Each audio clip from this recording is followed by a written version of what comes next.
Ayo. Hey, oh, my camera's off.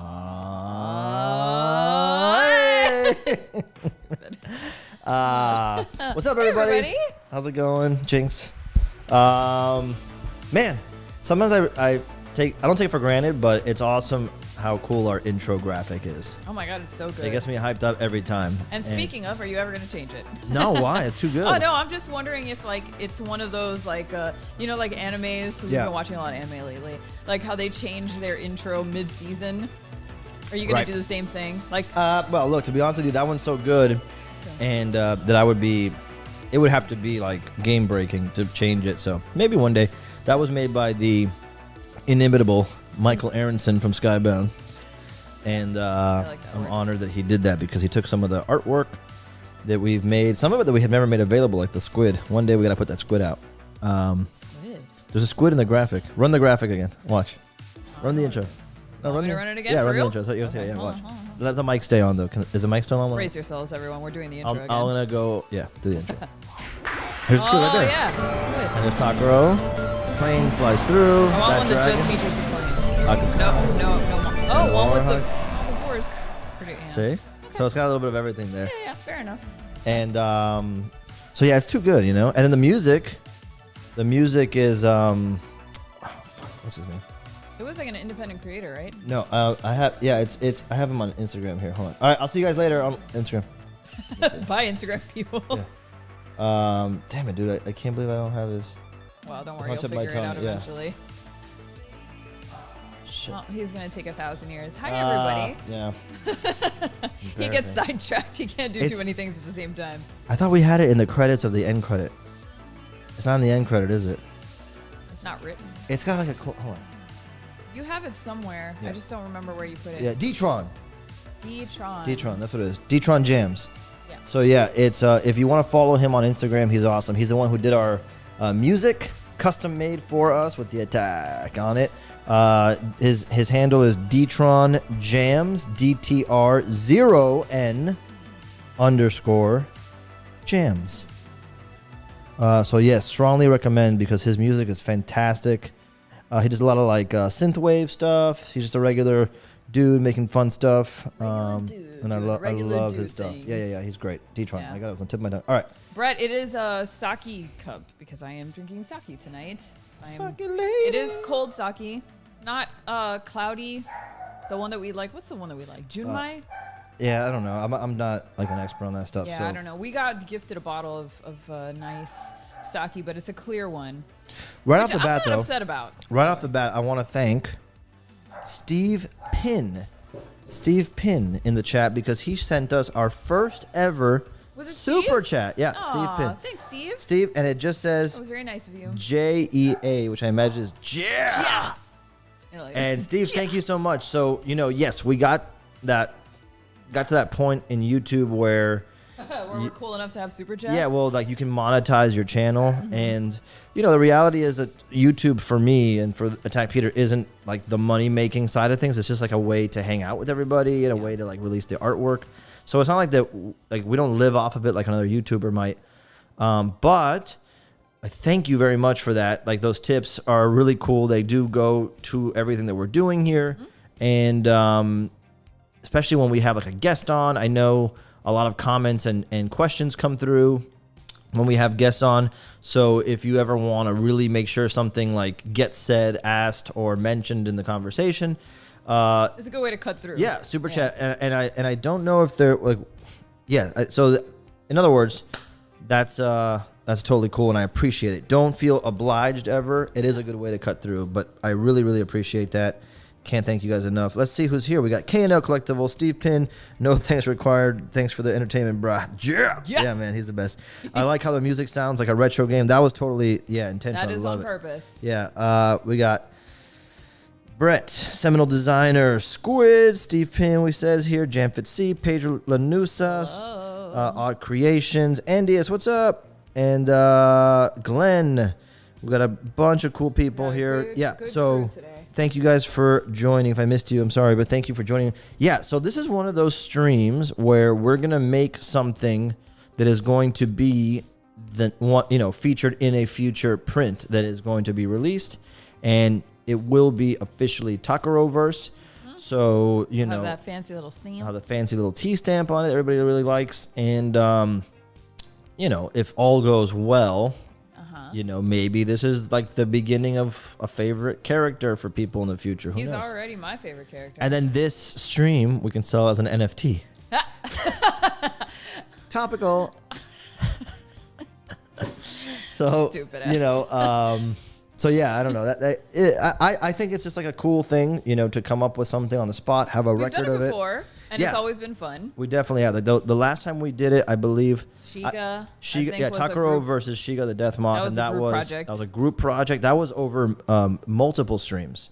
So one was it? Yeah, because one stream we simply designed the character itself. Okay. And then we got from scratch. We said we really did it from the ground up. It's an interesting stream if you ever want to go back and watch that. And then the next stream we worked on the composition. Remember, how it would be arranged on the print. We really went over it. And then the stream after that is when I revealed it. Yes. And then we made the prints available. And even, like I always say, Coltimus Prime, who's always hanging with us, he's the one that came up with the name for Shiga. We had a bunch of names that were floated that were really cool. That's true. And so he named it, and it's like, it's a canon character in an IP that's being developed at Skybound, the home of Invincible and The Walking Dead. So I'm not trying to put Takaro necessarily in that league yet, but the goal is that it will be there soon. One day, maybe not soon. And somebody, that we haven't even met in person, but I consider a great, great friend, and especially a friend of the show and all that, Colt, named it. Yeah. I think it's awesome. So there you go. I love group And if he ever tries to sue us, we'll change the name immediately. He would never do that. He's no, I'm kidding. So it's cool, man. It's like it's a really cool thing. I see some people talking about putting Daruma as a canon character. I know. I've seen a couple of comments like that already. Yeah, I don't know if I could pull that off because there's some kind of cultural significance there, and I don't know how that would go over. But it wouldn't be able to be a Daruma anymore. It would have to be some kind of monster or creature or something that is derived from it. Yes, we could create some kind of totem. Yeah, exactly. Or deity that's in that universe's influence. But that is a cool idea to figure out how to bring it in. Now, we have some stuff to do before we get started. Yes. If you would like to, guys, Gabby, I don't know if Gabby put the link in already. Did you put the link in for the shop? The shop? No, not yet. Put the link in. I know it's in the description below. So it is? If you want to go there, you can. But I'm going to drop the link in the chat. Oh, yeah. The link's in the description, but Gabby will put it in the chat. Mm-hmm. We put out, let's go to it and show everybody. Okay, hold on. Since we're going to talk about all these GOLAKIRI related characters. So first off, let's just reminder, if you were going to pre-order the Daruma figure, the statue, the vinyl statue, I strongly recommend that you do that before May 31st, because after that point, I will no longer be giving the free Daruma print with those pre-orders. So you might pre-order it, but you won't be receiving that special free gift Daruma print, which is going to be exclusive to that. Shall we show them the print? Yes, we do we have it there? I have it. Oh, they put it in there? Oh, fuck yeah. I didn't know they put that. Okay, yeah, so there's the print. That is only available with the pre-orders of the Daruma figure that happened before the end of May. Correct. So if you pre-ordered already, amazing. You don't have to do anything else. You're getting it. And this is a big one. This is bigger than the other one that I made, and the Daruma 2.0. This is like the size of the original Daruma. This is the same size as the figure, pretty much. So it's fairly large, and it's based on the figure itself, which is partially why I did it from a 3/4 turn to kind of represent the fact that this is based on a 3D sculpt. So it's not exactly the figure, but it's based on it for sure. So it'll be cool. If you have the pre-order already coming in, you'll get something to display it next to if you frame it up and put it side by side. So pretty cool, man. All right, go back to the shop. The shop, the shop. I lost my mouse. There we go. And then let's see the new merch drop. All right. So so we just released 3 different color styles of the GOLAKIRI shirt. So if you didn't get a chance to get the print, or you did get the print but you also want some shirts to go with it, or if you don't have room for any more prints and you just want some the design, this shirt is now available. It is the print itself. in this cool design put together by our boy Eric Denman at Skybound. He's a cool guy. And he whipped these up, and then it says GOLAKIRI on it, and then small underneath it, it says ATK PTR, which is like our hip way of saying Attack Peter for branding purposes. Oh, boy. And then, so it's a black and orange ink. There's also white with black ink. I believe there's black with white. Wait, show the back of it. With I did. Oh, you did? I didn't see it. Okay, then here's a black shirt with white. Yep, click on the, so show the back. Oh, it's the same back on all of them. It's just it follows whatever the color scheme is for the t-shirt. Yeah. So, so 3 different options there, but we also put some stickers, I believe. Yeah, I'm gonna go back. So if you guys want some stickers, we whipped up, there's this sticker, kind of like a square design, like an edited version of the image. And then it's these are all from the back of the t-shirt. And they're huge stickers. They're like the 5-inch size, I think. And then there's the head too. So 3 stickers available. I like the head. Me too. I kind of want that for my car. Yes, me too. I want to get that too. Do we need to order some of these? Yeah, I'm gonna we have to order our own stickers. No, we just email the crew. Say, yo, send me some goodies. Yeah, we need a. That one's cool. That looks good as a sticker. It does look good as a sticker. Just like your you had another one that was the Gamera one. Yeah, Remember that's a long exactly. time ago? I can't sell those anymore. I know. So there you go. So new shirts, new stickers, all based on GOLAKIRI design. So. And the link is in the chat, and it's also in the description. Yeah. Oh, let's not forget the poster that you did that we talked about last week with Jesse. So yeah, still available. The Jesse Hernandez, aka Urban Aztec, screen print of the Daruma, his version of the Daruma. So sick. Such an honor to have worked with him on this. And if you guys are looking for something that's, if you're a really big fan of the Daruma design, but you want something else in that vein, well, here you go. And Jesse Urban Aztec is hot right now. He's blowing up more than ever with those sideshow releases. So it's really cool that we got him over here to do something for us. Can't believe it. Super cool. Brett Garrett wants to know if we ever plan on doing shirts in colors other than black and white. We did an orange one for Takaro. And we did, I think, a light blue one. Yes. That's still in the shop. Yeah. Look. Show Brett. Hold on, Brett. We got you. But yeah, we can definitely do more. I just never think of it, to be honest with you. But yeah, look, check it out. Here's the sky blue color. In white, yeah. I so like totally the sky different. blue Yeah, color. it looks nice. And then there's the blue with orange. There's the blue with orange, and then there's black, yeah. But then there's another shirt. I don't know too. that Yes. we have any other shirts in the Takaro one is orange. Oh, is it not available anymore? No, Go to the Takaro shirt. It might be like in the same link or something. I don't know. On the first page? Yeah, try that. Let me see. Go down. No. Oxco Samurai. There's Takaro. Shirt. Lower. Too low. I don't see it. Okay. Are you sure we have a Takaro shirt? Yeah. Oh, here it is. Yeah, click on it. I think it's right there. And there you go. It does come in orange. There's 2 different shades of orange. All the oranges anybody could want. These orange shirts were awesome. Okay. And heathered gray. The heathered orange is my favorite, I think, of this shade. So there you go, dude. Steve, just to answer that, the screen print is a limited edition. I believe the edition size is written there. I don't have it memorized. For which one? The Urban Aztec print. Oh, I'll find out. Hold on. Let's see right there. No, it's not there. We got to get the number. We'll message Locke right now on Teams and find out. Okay. Meanwhile, while she's doing that, I'm going to get set up over here. Okay. And to talk about... let me see. Send me on the iPad screen. Okay, got it. There. All right, you guys. No. So we got to get the number. We'll message Locke right now on Teams and find out. Okay. Meanwhile, while she's doing that, I'm going to get set up over here. This is the print that we revealed and released at Skybound Expo, so GOLAKIRI. And if you've been with us, paying attention for a while, on the watching our streams, we talked recently about doing a Kickstarter in the very near future.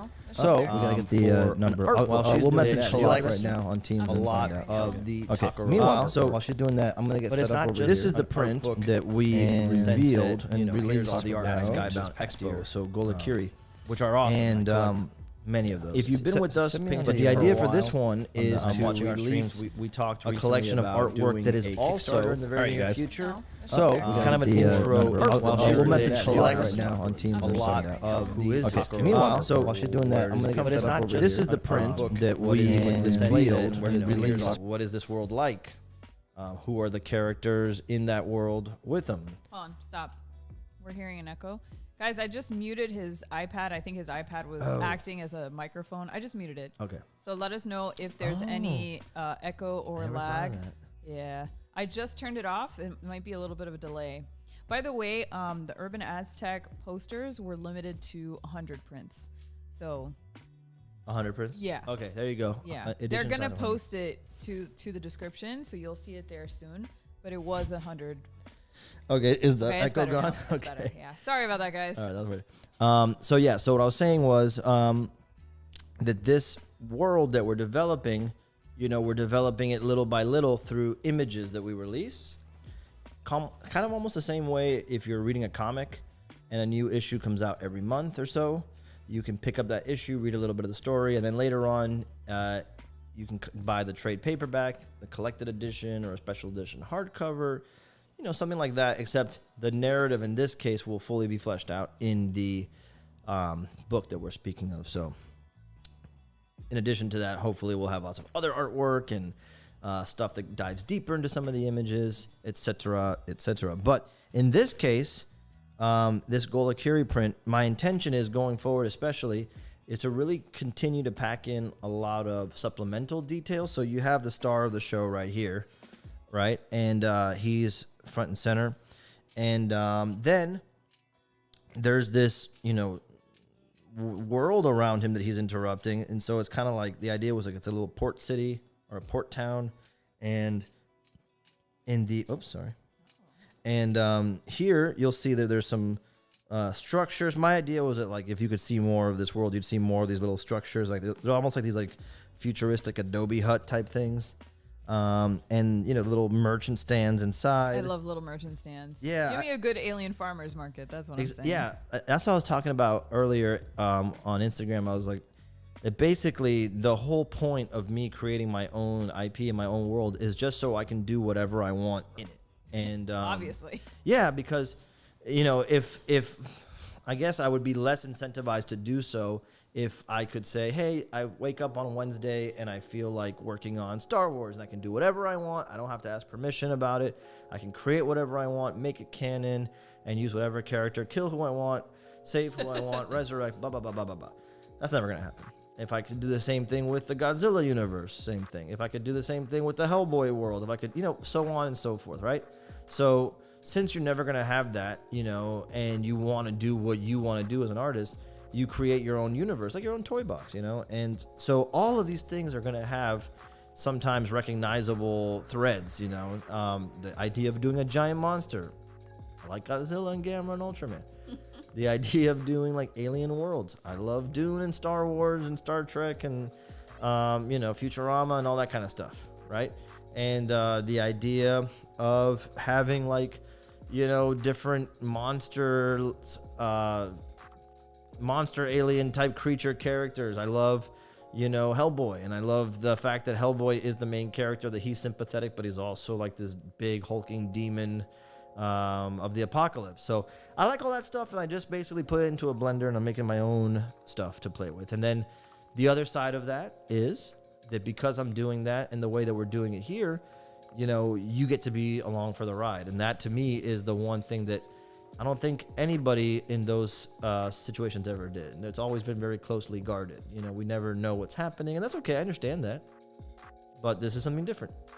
And so, yeah, Chelsea says, I love how we're doing this alien farmer with the full moon, flower moon going on right now. That's happening right now. What does that mean? Like right now, the moon is in a phase called the flower moon.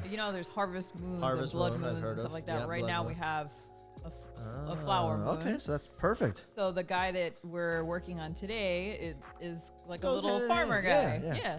So perfect. That works out perfect because so these characters, to me, I put them in without a lot of pre-planning. Like as I'm working on it, I'm like, it'd be cool, like a little Cyclops species. What would be cool? And that's like this guy right here. He's on the boat, got knocked off. Right. Here's another one right here. And then there's another one here. And then there's another one in here. I just love that they're like living their lives. Yeah. Yeah, it's almost like this is going on. Yes. So in this scene, yeah, like obviously GOLAKIRI is raging out. Yeah. But everybody seems to be going about their day. Yeah. Is this like a normal occurrence for them, or Yeah, is what and this- happens exactly. to Golakiri, is that happening so far off in the distance? that No, they're no, like, no. The idea whatever. here is like that this is like he's almost like a chaotic neutral, like a tantruming child. Oh, so they're not totally. They're not like they're like God damn it, Golakiri. It kind of reminds me of, remember that episode of The Mandalorian, the first episode of Mandalorian, where they're on their way to the ship. The ice, that big And thing the that pops ice out. creature, and everyone's Yeah. like, you got to just watch out Yeah, for them. They're just going exactly. to come out and you got to get off the Yeah. ice. Yeah, it's exactly. And look, we grew up in Miami where, you know, you got to be careful with the gators. You got to be Some careful. people are going to die. Some people are going to get eaten Get by out of the way. gators. Yeah. There's iguanas everywhere. There's snakes here and there. And it's Yeah. like, ugh. And so, yeah, that's the kind of like the joke is like everybody down in the forefront is just living their lives. And the people in the boat, they're like, God damn it. Jan Fitzy says Golakiri is moody. Yeah, he's like, He's a moody guy. and he's like, got it, getting his stuff, you know, whatever. And then so, you know, there's these fishermen who are, let me try this again. These fishermen here in this cool little boat, you know, and they're getting their day ruined for sure. We'll have to come up with a different word besides fishermen because those are not technically fish, Well, right? what are they I don't doing? know. I don't know. Oh, they're catching sea life for to eat. That is later sold here at the market. You see, it's like it's They the same can creature. still be fish, considered yeah. fish. Yeah, it's just like Again, later on. can I make a Mandalorian reference? Yeah. That episode where he goes to deliver the frog wife, and there's that whole village that has They call them fishermen. the Akbar Yeah. race, The Mon Calamari. the Mon Calamari, and they're kind of, I don't think they ever specifically refer to them as That's what fishermen. I'm saying. But It's like later I'll it's come up with basically the same thing. It literally they're is. wearing like Yeah. fisherman No, attire. that's and not the everything. point. The point is that I wouldn't use the same word. Well, what do you want to call them? I don't know yet. I'll figure that out later on. But yeah, that's that. The whole point is everything's an analog for something. Yeah, that's true. And then so then there's these like interesting guys in this weird egg UFO that are like here, like they almost like they're not supposed to be here. They like took the wrong turn, and the guy. I like how they're like, why are we here? Yeah, that's the whole the point. hand. Yeah, the guy in the back's like a backseat driver. Like, you know, this is not where we're supposed to be. And the guy in the front's like, oh my god. It's got very Rick and Morty vibes. Yeah, for sure. Oh, and I love Rick and Morty, so that's always gonna be, you know, that kind of funny vibe. So yeah, you know, this character I definitely want to work on later. I love that animal, whatever he is. Yeah, like this I want weird to see so much more beaked of him. alpaca thing. Oh god, I love him. I love the cloaked guys. Yeah. I want to know what they're up to. Exactly. Anybody in a cloak walking around a market, there's got to be a good story there. This shitty little guy here, like a land lobster weasel. He's good. He reminds me of Tony. Yeah. Give me these crumbs. And so, yeah, my point is, and look, here is the guy we're going to work on the right, this weird tadpole head guy. And then on the left is the Beast Rider. Mm-hmm. So if you remember, when we designed Beast Rider here on the stream, I brought him in here again. And that's the idea that things will pop in and out here and there. Well, they're all part of the same world. They would Yes. be popping in and out. Exactly. Yeah. Exactly. And so, yeah. So, okay. But Dave Sykes, I'm not even supposed to be here today. exactly. I love those references, Clerks. dude. All right. So now, so here's this. Now, Oh, your mom's here. Hi, Sam. Hey, Mom. Thank you for the stickers. I tried to call you earlier. Thanks for nothing. yeah, Mom got us some Okay. cool stickers. Let me see. All right. So now we're going to work on these guys, right? So this little race here and develop them a little bit more. That's So my idea. he's a fisherman in this case because he has a basket Okay. filled with what looks like those little squid creatures. Yes. So I was thinking Okay. about that today. I don't think that Fish farmer. like in some sci-fi stuff, like if there's an alien race, they tend to have like they're all like this monoculture. They all do the same task. They all look the same size, same height. Immediately wanted to break that, and so Okay. I think they are going to be like fishery village type characters. But for example, I don't want them all to be short. Like immediately I thought this is too like Jawa-esque or too like they're all going to be short. They're all going to be these little fat guys. Some of them can be taller. Some of them can be shorter. Some of them can be, you know. I mean, it's so. I Like- don't like think any it's species. necessarily a bad thing if across the species there's sort of like a height limit. You know, I don't want that. I want them to have all kinds. then just like Yeah, and so in other words, like my only reason in doing that would be just because that's what I've done. That's what's been done. But immediately I want a you tough. wanted to break it. I want a tough guy and a little guy, and they Right. can be the same species, like these two guys right here. I do like that fish fin mohawk thing going on. Yeah, so like from the front it kind of looks like a little mohawk, but then from the side it kind of like swoops back more like a Okay. tadpole-y Like a tadpole. crustacean type of thing. In fact, part of me thinks like if I really, explored it deeply, that these would be like like a crustacean on the top, and then it's like soft on the other side type of thing. It's like almost like like a a built-in hard shell. Yeah, like not the top part, like the top part here, like all this right here. Oh yeah. Would be tough, and then like it would be connected to this like spongy, softer area back here, which is the skin. I don't know, something I'm just thinking about as I'm going. But the point is, as soon as you go from a tiny little sketch at the bottom of a print to like focusing on that character, then you can really start to explore the detail in there, because when they're carved, especially, and at that size, you can't really do too much detail. It won't transfer right. It won't print right. And that's good, because it keeps me going, like next design. Yeah. And I'm trying to make sure that this character looks different from that character. And then the Cyclops is clearly different from the tadpole head guy, just even with its the general shape. But now, right, like I want to like have some time to explore this a little bit more. So right off the bat, I wanted to show you guys and see what you think. Okay. So first off, there's the idea that you can have like a taller, more, physically imposing version, and like maybe the shorter, kind of like the short guy. Little short guy. And I feel like maybe more of them will be like the little ones, and there'll be a few of the bigger ones, like maybe like 1 to 5 type of thing. Right. But if you're gonna take a ship out and fish or do whatever, you'd probably want to have like a couple of the big guys just in case, and a bunch of the little guys that can get into the nooks and crannies and tie ropes easier. I do like this. I like the guy who's writing. Right. So then, like back in the town, you got guys who are like keeping the books in the shops, right? But it's their town, so like they have. Right. You can't have a town where everybody does the same job. No. So that's the idea. So like you've got like warriors, you've got farmers, you've got bookkeepers. Yeah. And so the idea is that that also, by the way, this is me thinking as a world building concept, but also as knowing myself as an artist. Like I want to be able, I know myself, and it could be that like 5 months from now I'm working on something with these characters. I'm like, why did I make that limit? Like, why did I put that restriction? Because now all I want is for 2 of these to be like giant gladiator type guys that come in. Yeah, I think it's smart not to put a restriction on it just arbitrarily, because it is a universe that you're creating. Yes. So why start with arbitrary limits? Yeah, whatever rules there would be. Open it up to everyone? Exactly. Whatever rules there would be in terms of a species, same thing that would be here. There's like giant turtles and small baby turtles, and there's big people and small people. All right, a couple good things from the comments. Dave Sykes says, as they get older, maybe they grow drooping tentacle mustaches. Yeah, exactly. Like that would be cool. Yeah, that's a good way to show age. Is if they're all gonna have a similar facial structure. Like right here, you can already see like this one's a little bit less intimidating.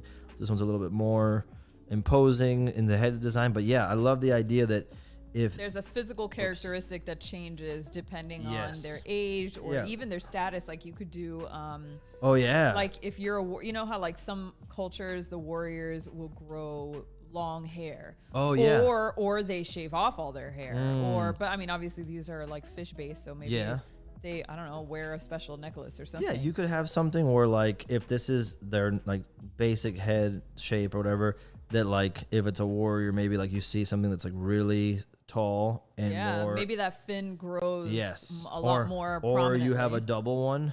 You know what I'm saying? Like things like that. So those are things, by the way, that you don't have to explain, that they just explain themselves. Like you said, you see it makes sense. You're just like, oh yeah.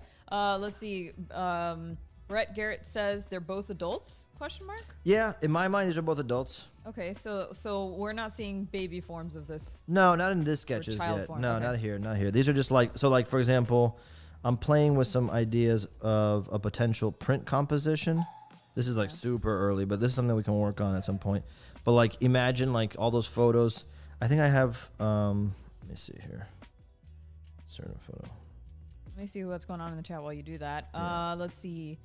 Dave says evolve according to their occupation. That's what we were just talking about. Yeah, for sure. Their bodies actually change. Colt. Hey, Colt. Hey, what's up, Colt? Says as they get older, they form gills. I like that. Yeah. Like you have to earn your gills as you get older. You don't get to go underwater yet. Yeah. So look, like this photo right here is something I'm thinking about for a print design. Where'd you find that? That's awesome. Oh, just look up like old fishing photos or old fisherman photos. Everything. That's a sea bass? Yeah, apparently it's a sea bass. So. Since when? Yeah, since Black sea bass? No freaking way. 384 pounds. World record. Moly.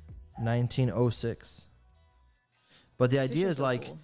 you can take, recognizable imagery or traditions and then start to like iterate on it. So like we could take this foreign creatures and simply by putting them in a situation where they're standing next to a big catch that you understand the culture a little bit more instantly. Yeah, right? it's relatable. Yeah. You already have a mental image of what. Yes. I gotta go handle Tony. Yeah.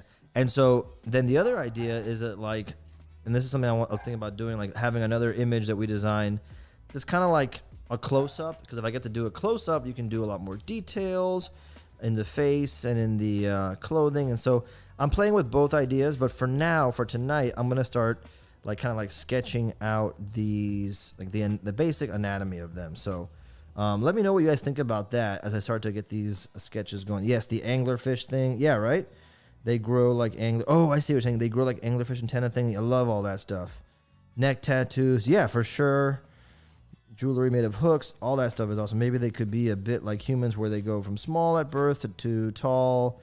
Yeah, that's another thing too. Like it could just, there definitely have to be, youth in the species. So we'll have to figure out a way to differentiate. Like if you have a shorter adult, how do you separate it from a kid? So I think all those things you guys are talking about, like the little mustachy tentacle things or like tattoos or whatever it is, that can kind of separate from the youth for sure. I love that stuff. But yeah, so these are the kind of things I'm thinking about to iterate on. Photos like this. It's like a stock photo, obviously. But and then build off of that, And this is how you get like some general ideas. Okay. For now, what I'm gonna do is take this image here. Yeah, this one. I'm gonna make it embiggen. By the way, I don't know if you guys saw this. Where's embiggen from? I'm back, by the way. I don't know. I don't know if you guys saw this, but I told Gabby to bring it up just in case. This guy. God, we had so much to talk about. We didn't talk about it. Well, one of them. We'll do it throughout. We can come back. Yeah.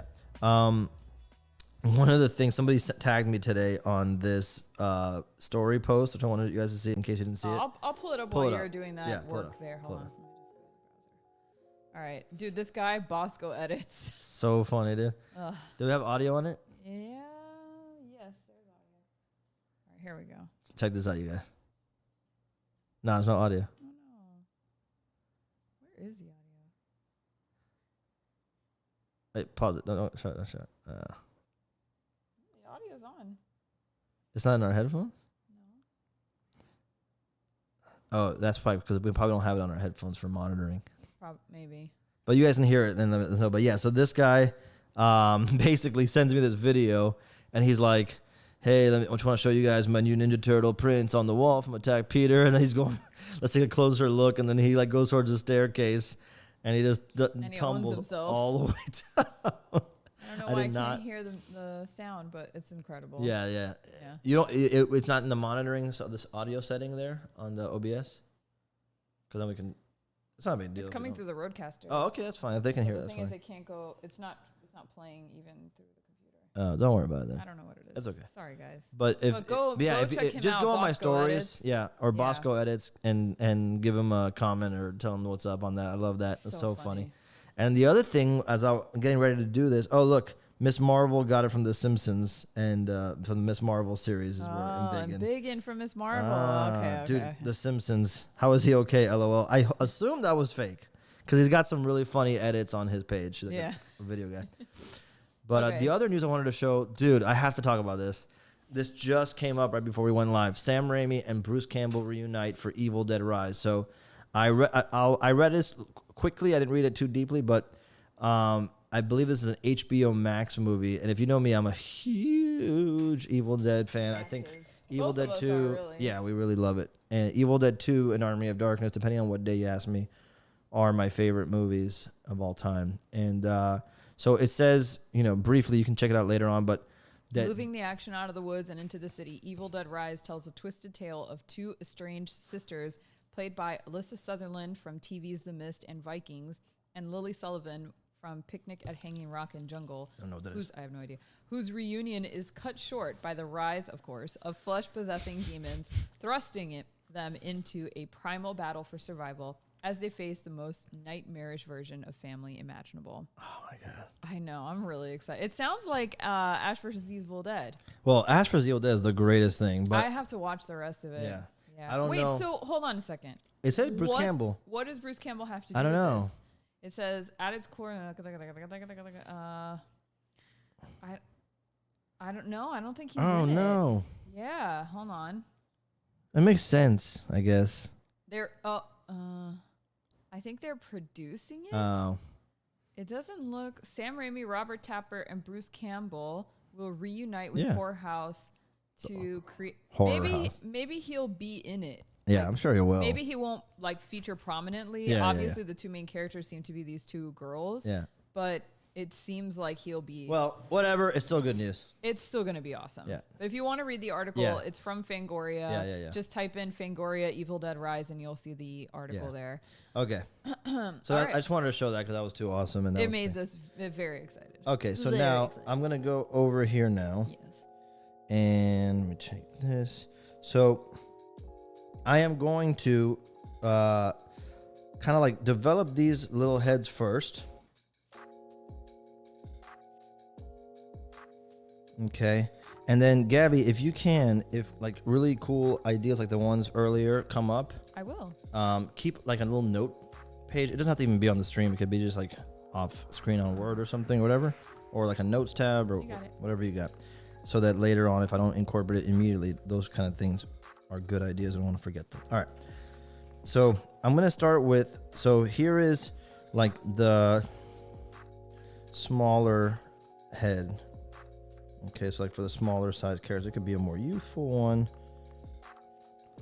TWD Industries says, how do they fish, from boats or swim with nets and spears? My idea was that they're just like in boats, like, you know, I haven't that I don't doubt that they could get down and dirty in there, you know, the same way I guess people could. Some people do like, you know, they'll fish off a boat, and some people will do spear fishing. Although you know. these creatures seem a lot better equipped to actually hunt underwater than like a human would. Yeah, it could be like an advantage they have. Like, it seems like they are an aquatic race, so they could maybe, I mean, clearly they are amphibious, so Yeah. maybe it's not like long term, but they could probably do some really deep diving. For sure. I mean, there's humans that can be underwater for like 4 or 5 minutes at a time, Yeah, but they're yeah. very few No, and far these between. guys, I'm sure can I breathe. feel like most of these We probably guys should show some form of gill. maybe, but does that mean that they can actually breathe underwater?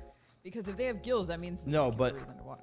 Right. Well, yeah, that's what I'm saying. But like, can turtles breathe underwater? No, they cannot. Oh. Oh wait, no, they can't. They have to surface Maybe at some point. sea turtles. Sea turtles are always Can they? underwater. Do they have gills? I mean, I know they come up to land. Somebody who knows about marine biology, can you correct us real quick? Either way, the truth is that You need to gills, show them, if I like want, whales. right? Whales don't have gills, Right. but they cannot They come breathe up, underwater. yeah. They have to come up. But the idea is that if the design requires that to communicate that they're aquatic, then it should be there. But if it doesn't require it, then we don't add it. You know, like if it's clear that they're Right. aquatic creatures, then we don't need to have gills. Webbed feet, Colt says.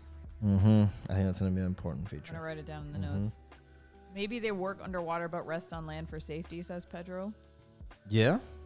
That sounds about right. Yep. Especially if you got Golakiri in the water. Right. Because right, it's right. not like you're gonna want to hang out there or anything. Although maybe they're like what's the word? It's not symbiotic. Yeah. Like no. The idea is that they're not offended Like they by each know other. he's there, and Yeah. right, like they can be underwater and see him, and he's not gonna like Yeah, immediately yeah. try to kill him. Right. Okay, let's see what else. I feel like Golakiri is like a giant raccoon. David Robertson, thank you. Turtles have to breathe, even sea turtles. Oh. Okay, so see, you do have to have gills in order to swim or to Just breathe to breathe in the underwater. water. Yeah. Oh. John R. Price says hidden gills a la Kevin Costner in Waterworld. Yes, dude. I don't care what anybody says. I love that movie. Oy. I know I may have just... I challenge you to say that after watching it again, because I feel like if you maybe remember it fondly. Maybe I'm remembering it from when I was You're like a also teenager, you're but also a little younger than me, and I was young when I saw it. I liked it though. I used to watch it maybe. all the time. Oh, really? Yes, I would literally go to Blockbuster and rent No it way. often What did you like about it? I like the world. I thought it was like obviously like the Mad Max of the fucking ocean. Oh but my god! I know that sounds crazy. First of all, I'd never seen Mad Max. It was. I just recently saw Mad Max for the first time. Oh, okay. And not even the original. I saw the. You've never seen the original? No. Oh. So it was my Mad Max. And I know. You know what? Hate on it all you want. I'm not hating on you liking it. I'm surprised that you like it because it's not very commonly liked movie. I know. It's super lame. But, you know, there's a lot of lame movies that people like. And I like a lot of lame movies. Some people might say Evil Dead. No, they wouldn't. Oh, yes, they would, though. I've never heard it. I have caught some flack for Evil Dead before. No. You're hanging out with rough crowds. From lesser beings than ourselves. Let's see. Their little head bumps could grow to be larger like antlers. Yeah, Ooh, those are the kind of things that could kind of like really spike out, like on the warrior guy. So like for example, like I'm also like not convinced on what type of eye like they should have. Like originally, I thought they should have like the goat or octopus eye that's kind of like this. I kind of like I know you do that a lot. But yeah, but it doesn't have to be. This is more relatable. I like that eye. It kind of lends them a little gentleness. Which they're not immediately good or bad. They're just more like relatable. Yeah, they're like a human touch. It's or even an animal touch, like with the big people. Yeah, the big people. But it still feels like they're a little bit more gentle. They're not necessarily built for war or anything like that. Which is cool because I don't want them to be one thing automatically. But the fact that they're on the sides of their head means that they are automatically a little bit prey-like. It's tough to come up with a new take on an aquatic species, you know, because there's so many good ones, you know, to the point where even like one of my favorites of all time is Ape Sapien. He's basically the creature from the Black Lagoon. Pretty much. Basically. And that's Mike Mignola, one of the greatest like designers in my opinion ever. And so, I mean, I think he was intentionally being reverential to when he created it. But the point is, it is hard to do it. It's hard to do it. So, like, you know, I'm sure that there's something here that I could stare at and find, like, that's this. Yeah. It hasn't happened yet, but I'm sure I could. Yeah. So it's all to say that I liked the design potential. When I saw it, I'm like, you know what? It's worth developing like we're doing here and thinking about this. Yeah. Because it's kind of fun. And I've always wanted to have like a creature / race like this. I have some old sketches that are similar to this. Yeah, the only difference was that instead of it being like a fish crest or like a hard helmet and then whatever, it was all tentacles. Which is a very cool. It was cool. It was just a nightmare to draw every time. And so this is a little bit easier. Let's see. TWD Industries says, do they have the double eyelids that some animals have to filter salt water, which I think is really cool. Sure, why not? I wonder how I would show that. It would have to be like a moment where it's like, it would have to be like a moment like in a comic where it's 3 panels and then like you just see the same head angle and it's like the blink happening sequentially. Yeah, but you have to see like that weird milky eyelid. Yeah, that's what it kind of is. So like if this is a middle of the age, like not too young, not too old, and so like a gentler, like not the warrior type, let's go here and comparatively make it different. So this guy, let's say like you guys were saying, like have these things be a little longer. A little bit longer. I love that. Robo Dragon says, what if the area behind the head fills up like an air bladder? And that's so freaking cool. I love that. I'm writing that down. Yeah. Air bladder behind head. Okay, I wrote that one. That. Just keep notes like this. So like a frog. Yeah. Like when they, you know. I freaking love that, dude. Who was that? Great. Robo Dragon 364. Robo Dragon, that was awesome, man. Thank you, sir. Yep, I think, you know what's funny? It's like I did not come up with that, but I think when I designed these little like pockets back here that I'm thinking about weird amphibious shapes, but I did not like think, oh, that's going to be the bladder. Yeah, but that's so cool. Smart. I love it. Yep. I like that it's behind the head and not under the neck like it would normally be. Right. It's just a quick way It's almost like a scuba tank. Yeah, like you reference the reality in our environment, in our nature, and then you just flip it. Like every single monster design that you love, every alien race design that you love is a, you know, design smoothie of ingredients that you are familiar with that just rearrange in a different, you know, way to kind of like make something different. Like everything, like the best ones are mixed enough so that you cannot immediately trace the roots of the design. Right. Like, for example, I love the Mudhorn, right? The Mudhorn in Mandalorian season 1, episode 2. But it's very obviously a mix of a rhino and a mastodon or some kind of prehistoric mammal, right? So even though it's cool, I get it. I know where it's from. Yeah. And that's fine. I like it. To compare, the Rancor monster from Return of the Jedi, I'm not immediately aware of those references. I bet if we went and picked it little apart, by little, you can find it. Right. But it's not like... It's hard because it mixes a lot of human anatomy with weird deformed parts of the body. It's got like ape proportions in the body. It does. But then reptilian things. And it's harder for us to really pin it down. And so because of that, it feels more alien. Yes. And so, but if you can see it more recognizable, sometimes it's a good thing. Like you can make it more palatable to a wider audience. But if you're really trying to break like the mold of design, you have to go further and further and further and further. John R. Price says, what if the creature had an expandable fin on their head like Zoidberg? Which that is an awesome idea too. That is an awesome idea. Maybe the Warriors have that because that's like a sign of like, I'm angry, I'm aggro. Yeah, like so, lizards, yeah, you know the lizards when they deploy that weird fin under their, or is it over their head? No, it's under underneath. Their neck, yeah. So right off the bat, I'm making this guy's crest bigger, like we talked about, because he's the more imposing one. He's the warrior, you guy. Yeah, he's like the muscle. I like. They're talking in the chat about the action figure where you would 100% squeeze that bladder and make it shoot water. Oh yeah. Or squeeze the body to make the bladder expand. There was a whole line of toys like that, man. What they would shoot out water? That's like every toy ever. Yeah, that's true. That's true. But there was one that was like little mad balls, but they were like a soccer ball head, a frog, and you would like. There was a lot of those for the pool. Yeah, like but this is toys. a line of like they looked like they could have been James Groman designs, but I don't think they were. But of that early '90s yucky toy trend. Pedro Lanuza says the expandable fin could be like an intimidation tactic. For sure, I love that. I do like that a lot. Mm-hmm. Brett Garrett says the tail on the back of their head could flip back and forth like a fin to help them move faster in the water. Yes. So I like the idea that... He says he doesn't think he's ever seen an alien or character that actively uses the head for swimming. Yeah. Which is true. It's like, what do they call that on a plane? Like the... a rudder? A rudder, right? I think. Or on a boat? Whatever. Yeah, we're not that smart. Don't go too xenomorph is the only thing. No, well, that's important. Like, don't go too into you obvious can't. alien No, you have designs. to... If you do something that's recognizable, you have to immediately do something to counter it. So, like, for example, if I rounded the back of the head, immediately xenomorph. But if I keep it like an angle like this, less xenomorph.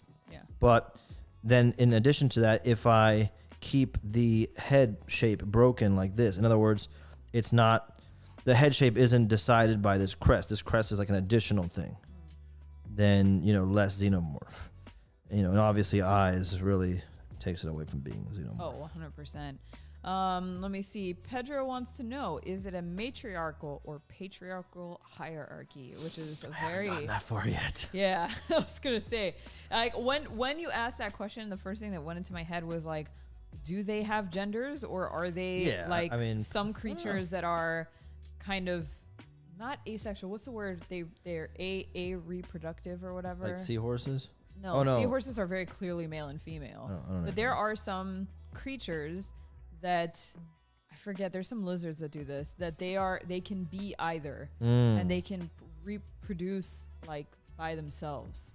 I don't know what the term is for that. I don't remember. But I'll be honest with you, I'm not that smart when it comes to this kind of thing. So I don't know if I will get to that. I mean, I guess you never know. Like maybe it would be relevant to something that we're doing. I wonder if, and I think that's something to explore as well, is like the concept of gender roles in Aliens makes it, well, I'm saying it because it feels very human, right? The fact that we recognize gender and that we assign roles within society by gender. But if we're thinking about aliens, are aliens also going to do that? Or is that not even a thought that they have? Like, why are we even thinking about this kind of thing? Yeah, exactly. If you're using alien creatures to be an analog for our own society, then you want more human traits. But if you're just trying to make something really otherworldly, then you explore those kind of things. Yeah. Like Star Trek did that in one episode where they did everything. I know. Well, no, they specifically had an episode that dealt with that, where they had a society of people that were completely asexual. Right. And one of the characters decides to like come out and identify specifically as one gender, and it caused a whole nightmare. What a like. Isn't that wild? Ahead of their time. Super ahead of the Star time. Trek's the shit, dude. That was TNG? That was TNG, and it was like they took apparently this was like a problem in their society where there were some that would identify as male or female, and they were anomalies, and so they would take those individuals out of society and put them into like a brainwashing program to bring them back into like neutrality with everybody else. That's wild. But like to identify as a gender in that not society but in that species was seen as like, that's a problem. Right. You can't do that. So I think it's interesting to explore that aliens wouldn't maybe not have a concept of that, you know? For sure, you know, and at this point, like, I'm not at a point where I'm committing to like anything so specific yet. I'm just kind of like creating designs that are exciting enough for me, you guys, that like, hey, and this is how I think about, you know, creating something. Does it look cool? Yes. If it looks cool, I want to know more about it. Yeah. Because, you know, and like going to art school and university and studying art, what I noticed mostly is that some artwork felt like BS to me. Some of it felt really interesting and changing the way I think about the world. But it had to be something that I found aesthetically pleasing before I was interested in knowing what else there was to know.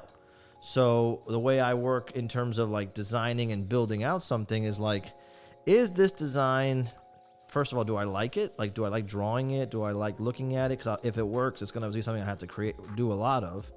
And if it isn't, then it's not worth like spending a lot of time thinking about it. Right. But if it is, then yeah, let's explore it. And we can explore it little by little, because the truth is like a lot of stuff the way I work is like just throw everything out there, see what sticks. Yeah. And then start to explore it little by little. But like the fun thing for me is creating like a world that you learn a little bit about, but you don't know everything about. Like, you know, I've always wanted. Have to. Like, Star Wars has tons of alien creatures that you don't really know. Yeah. Although I bet you Star Wars is so well developed that there is dictionaries that will now it is. Yeah. Now it is. But it went for years without that. Yeah. And when I was a kid and I saw the cantina scene, all I wanted was a show that hung out in the cantina scene and stayed there. And like, it was like Cheers in that world, you know? That's not a terrible idea. Right. And so whenever I would like go to like the bookstore as a kid, I always wanted Heavy Metal Magazine, because Heavy Metal Magazine had all these cool comics and artwork that was like hinting at a larger world that with a lot of culture, but it didn't spell it out for you. You know, like one of my favorite things in sci-fi is seeing what they eat and where they eat. Yeah. It's a thing. I didn't even realize that I loved that so much until I really sat and thought about it. What's up, Todd? But the idea of where and what is the norm for eating in this world. And it's funny because like whenever I travel, I'm attracted to the same thing. Like what are the things that we have in common with this culture and this place, this country, this city?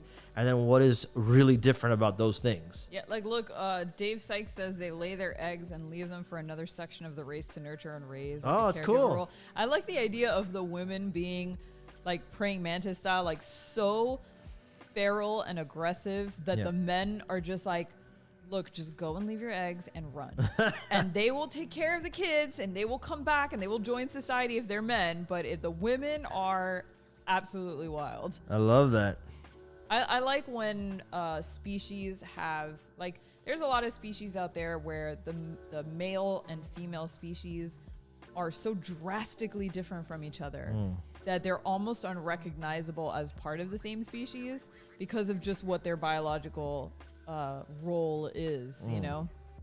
Like when you see, like we have those lizards, right, in the neighborhood where like the males are huge and super colorful and the girls are like Brown. I wonder why that is with the colors. Oh, That I guess happens- because the males have to be seen by the Males females. are the ones who have to be noticed. Right. Right. It's the same with birds. Mm.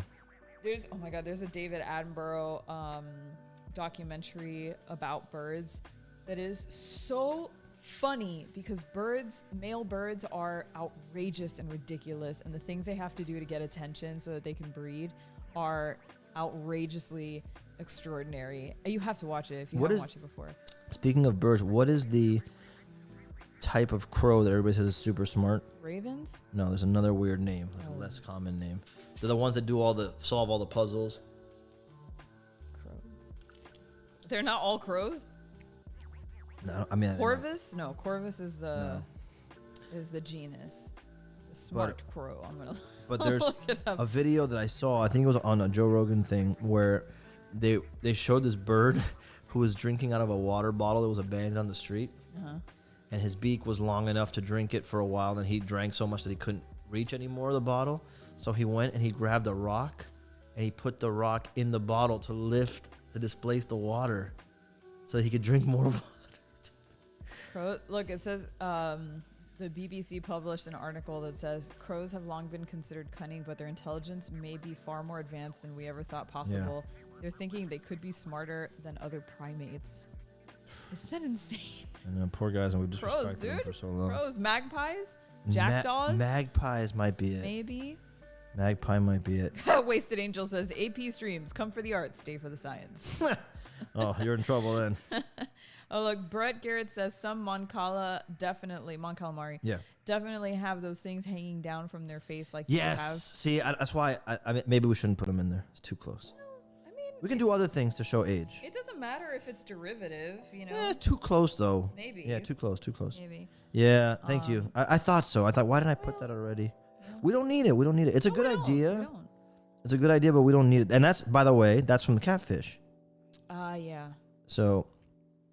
You know, that's where that comes from. But I think we have something with somebody mentioned earlier. Oh, look, Colt says apparently there is something called a clingfish, so you might want to look this up. Okay. That can survive on land for up to 3 to 4 days. They do this by storing oxygen in their gills. It might be something to look up. That's cool. That is a great one, Colt. Thank you. Yeah, I love that. But yeah, crows, man. Crows are terrifying. Yeah, they're too smart. They're too smart. I love that. It's really good. They use gestures for communication? No way. Oh my god. I'm over it. I'm done. I'm done with you, crows. Too smart. Can you imagine? A crow just comes and taps on your... Excuse me. Starts asking you for stuff. Excuse me. And I know they get bored of people too. Like if you don't constantly give them something to do, they're like, I'm out. That's great. You know, crows, bro. Those are the best. Crows. Ding, ding, ding, ding. All right, so I feel like we kind of have something. Put some different textures around the eye. Yeah, like KT says maybe the part around the eye could have different designs or texture. Here's the other thing that I have to deal with that you guys know by now is that because eventually these things become carvings and then prints. Can't be too detailed. I have to be choosy with the detail, but I do like all that stuff, and so.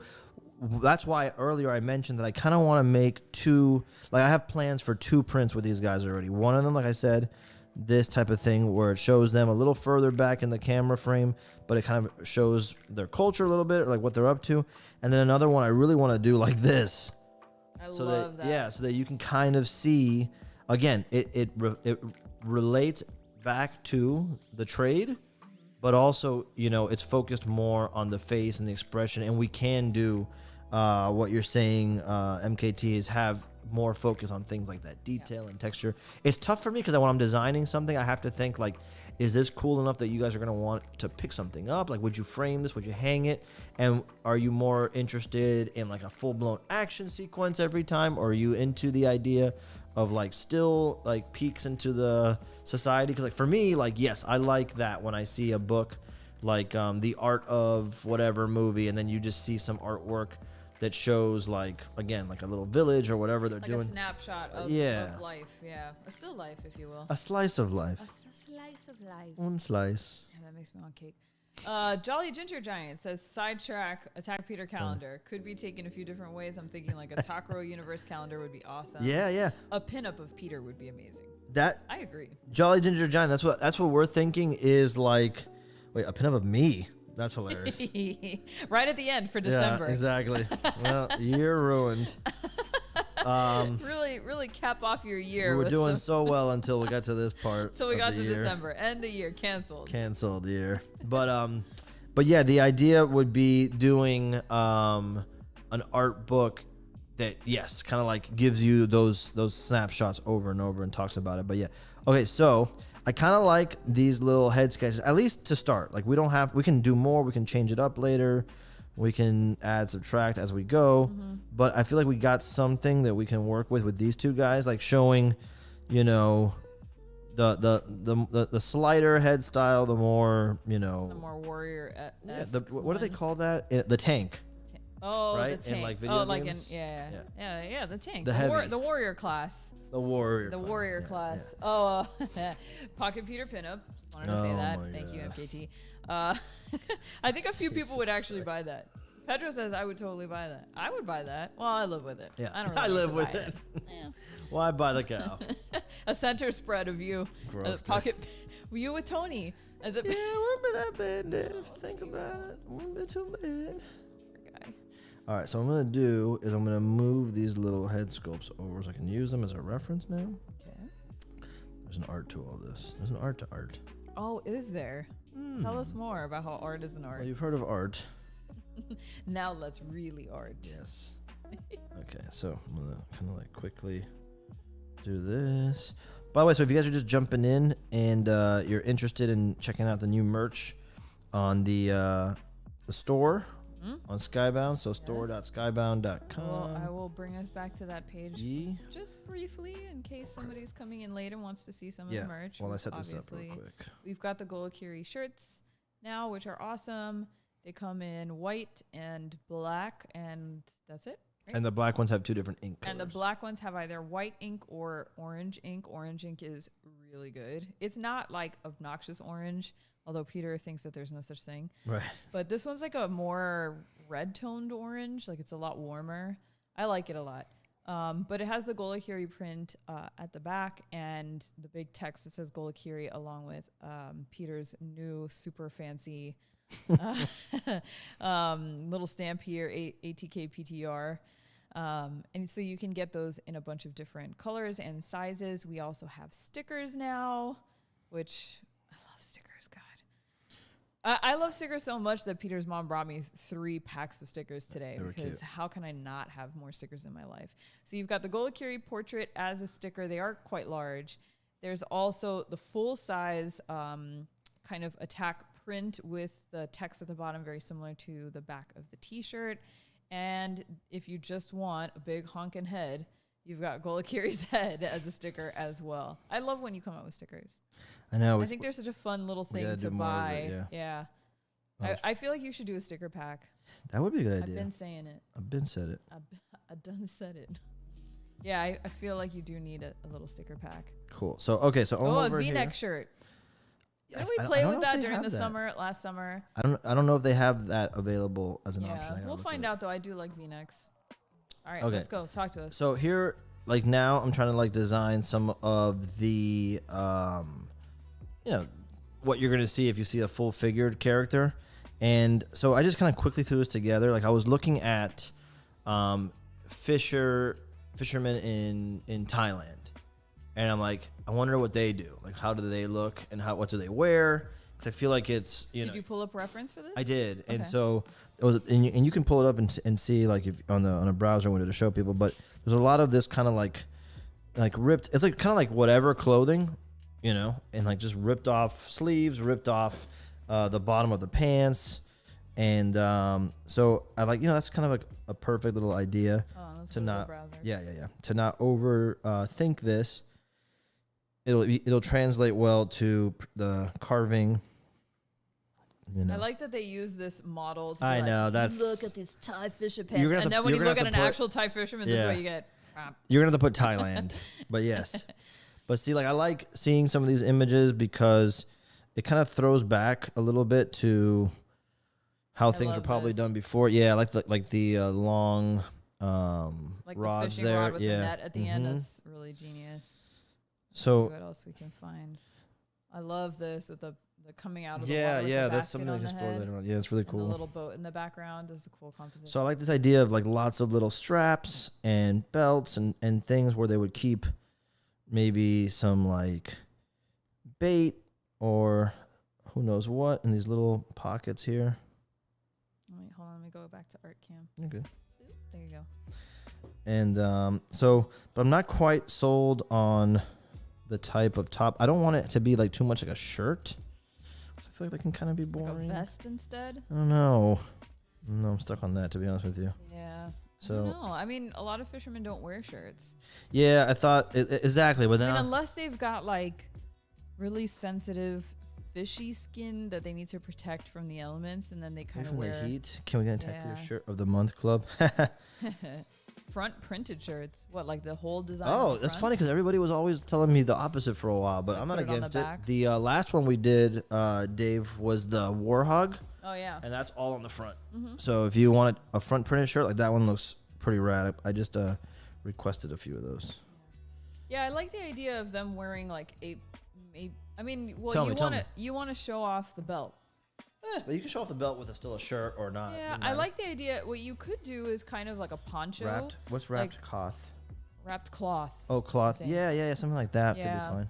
I just like the idea of maybe like a cropped poncho where like it's really high in the front, but Find an image of that. a cropped poncho.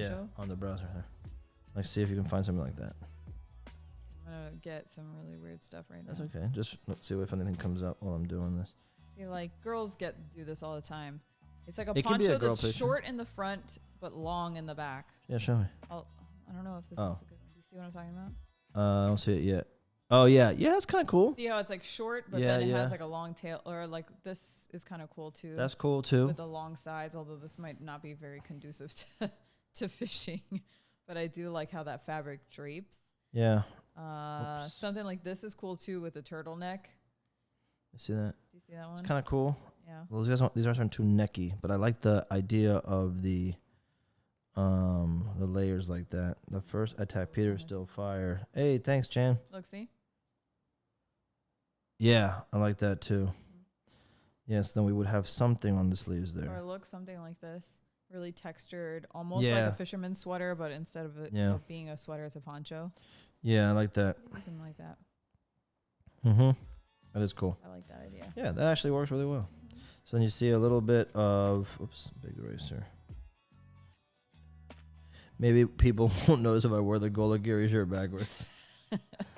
It's so funny. Like, I used to only want to wear front design shirts, and then I changed. Like, I became more interested in wearing the back design shirts, and I can't give you a good reason why. Well, for me, I realized the design concept behind that What after is it? working at the tattoo shop. What is it? Because typically Mm-hmm.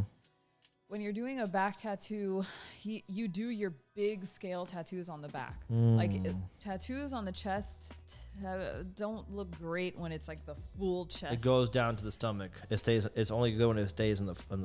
No, it's just that the front has so much more anatomy to it that Oh, you kind of like have breaking to up like. planes. Yeah, you have to like if you look at Japanese Bodysuits. tattoos, like the bodysuits, they usually like curve around the pecs, Mm. right? Like they have like these. They follow the flow of the wave- anatomy. Right, and whereas the back, anatomically speaking, is closer to a flat plane or a piece of paper than the front of your body. And so on the back, you can, if you look at traditional American tattoos and even Japanese traditional tattoos, the back is always like one composition and it's huge. And I think when you take that same concept and put it onto a t-shirt, it makes more sense to put a big flat 2D image on your back where you're not going to get a lot of wrinkling and warping because of bellies or pecs or boobs that or makes whatever. Whereas your back, it doesn't matter how big of a guy you are or chick you are, it's always going to be flat for the most part. That makes sense. And I don't know, that's, That that's makes also sense. why they put smaller designs over the breast, like either on the left or the right, because it won't warp so much if you just put it sort of up high on the chest. Because Interesting. I know it's hardcore overthinking, but No, it's just that there's a reason for everything. That's all. yeah, that's true. That's pretty cool. Yeah.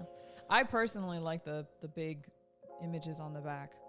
Like I like walking, like seeing somebody walk away and seeing it on the back. I like both, and sometimes a design to me makes more sense. Like a horizontal design makes more sense to me on the front, and then a vertical design makes more sense to me on the back. But that's just like a taste thing. It's not. I think it also it depends on, like, girls don't look good with big designs on the front because there's just too much 3D warping that's happening on the front of a girl's shirt. Whereas with men, for the most part, it's pretty flat and straight, so it can translate better. That makes sense. But I don't like my shirts to have anything too crazy in the front. I say as I'm wearing a shirt with a huge but it is also like a chill shirt. Yeah. Cool. So then here is that idea. Now I'm wondering, then I gotta remove some of this stuff here. It's distracting. This stuff here. Yeah, all those stripes are kind of... See, this kind of works better. I like the idea of it having like a very knitted texture to it, like a knitted shirt or a knitted sweater. I mean. Yeah, that might be again. That's definitely something that would make most sense. It just might be tough to show that kind of thing.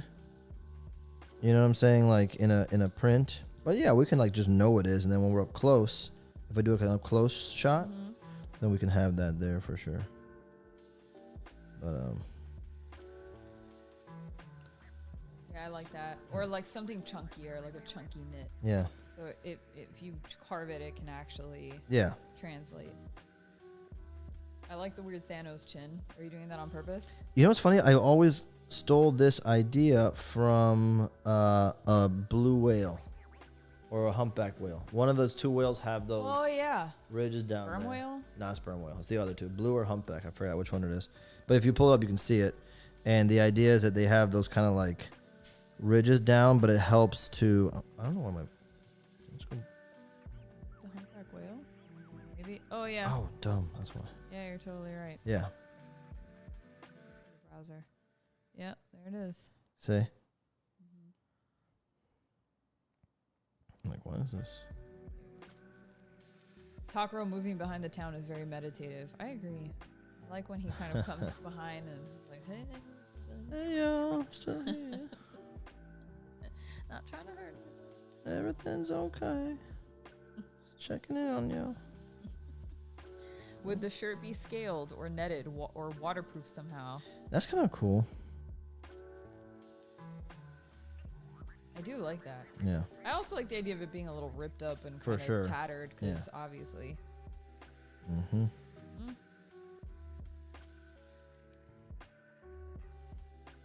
Oh, your mom just sent such awesome reference images. What she sent? I'm gonna text it to you now so you can get it on your iPad. No, no, just pull it up on the email browser. I can't. It's not email. Like email to yourself. It's just harder for me to do it here. Exactly easy to do it here. Thanks, Mom. Let me see. Send it to my I love reference images. Yeah, that's the most Especially important thing. Old ones, you know. It's definitely the most important thing about coming up with new ideas is to not try to just sit with your own imagination and wait till something pops up. No, it's just look, to just read. look and read and look and read and see. And then it might be that all the looking and research you do just makes you know exactly what you don't want to do. Right. Ooh, I like the little idea of barnacle coral on the skin. Yes. And the shoulders. Yeah, I like that idea a lot. That's good, Jen. Not super pumped on the front view because you can't really like appreciate this crest thing. It kind of looks like a... But funny enough, I remember reading one time Mike Mignola talking about that he never liked to show Hellboy straight on if he could avoid it. Really? He rarely would ever draw it like that. How come? Because he just says like it looks goofy right up from the front. Funny. So that's funny. Let me pull up this browser scene so you guys can see. Do you see it? Oh yeah. Isn't it those cool? are great. Yeah. I like really the scarf tied around the waist is really cool. The thing stuck into the scarf. And I like the thing over the. Is it like a strap? I can't. The neck? What part of the body, dude? No, I can't tell if there's like a strap over the shoulder here. But it makes me think, a vest maybe or something. Yeah, it makes me think of having that, and also like the necklace idea is cool. The necklace idea is really cool. I also like the hat, although these creatures aren't necessarily. These are not hat friendly. Hat friendly. But I like the. But I do like those references. Yeah, those are good, Mom. Good one. Oh, Odd Creation says I get a vegetarian vibe. Oh. Interesting.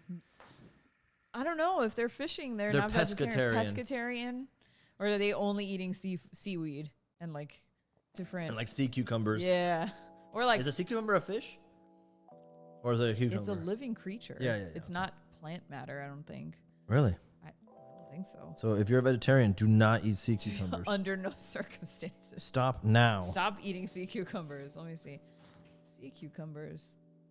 Sea cucumbers are. Oh God. It is an animal. It's a marine animal. Yeah, sorry. All this time. Don't eat them. Don't eat them. Maybe the crust flares out. I have it like tucking like to a point. I definitely think he should be a 3/4 view. I think he will have to be. The front view makes him look like a squid. Yeah, we'll leave it for today for this, just so we can like continue. But yeah, like I probably wouldn't design it like that. No, like I would never. I would never lay it out like that. I would put him. Even if he's standing, his body is facing forward. His head should be turned. He looks like a dang poop emoji. He looks like you He looks like you crammed a squid onto somebody's body. Yeah, that's not his best. Oh, they carry a harpoon or a sword like a gentleman in the 100%. I love that. 1000%. I have that planned. Carry a harpoon or sword. Any opportunity I can to give a spear, harpoon deal. If they use a vessel to fish from, perhaps an upturned turtle shell, the shell could show scars from when it was hunted down. I love that. What does that mean? Where?